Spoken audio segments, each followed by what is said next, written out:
মুসা আলাইহিস সালাম আল্লাহকে একদিন বলছেন, আল্লাহ আপনার সমস্ত সৃষ্টি সবার রিজিকের কথা, খাদ্য দুনিয়ার প্রয়োজন পূরণের কথা আপনার মনে থাকে? আপনি কেমনে মনে রাখেন? আপনি সকলের রিজিক কেমনে দেন?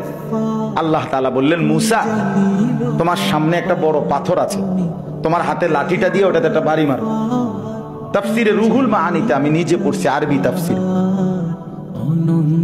মুসা আলাইহিস সালামকে আল্লাহ বললেন, এই পাথরটার মধ্যে লাঠি দিয়ে আঘাত করো। মুসা আলাইহিস সালাম আঘাত করলেন, লাঠির একটা পাট মানে একটা অংশ পাথরের ভাঙ্গা পড়েছে।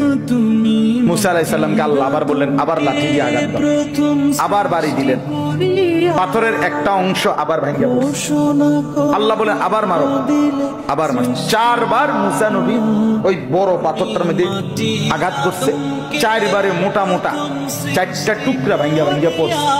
এই 4র্থ বারের পরে এই 4টা মোটা মোটা টুকরার ভেতর থেকে একটা ছোট্ট পোকা বের হইছে।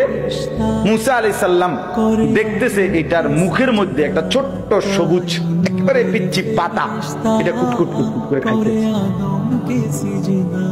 আল্লাহ তাআলা বলছে, মুসা বুদ্ধুর কান লাগাইয়া শোনো ওই পোকাটা কি করে, তুমি বুঝবা কর, শোনো।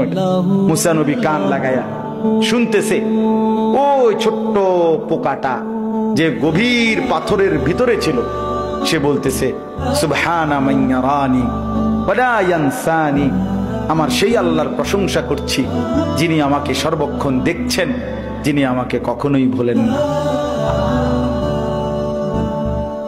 যিনি আমাকে কখনোই ভোলেন। আল্লাহ তাআলা বললেন, মুসা তো এবার দেখো এই পাথর উপর দিয়ে ভাবার কোনো সুযোগ নাই। এই পাথরের 4টা স্তর ভেতরে এই ছোট্ট পোকাটার মুখে সবুজ এই গাছের পাতা যে মালিক পৌঁছায় দিছেন, তিনি কি সকলের রিজিক দিতে সক্ষম না?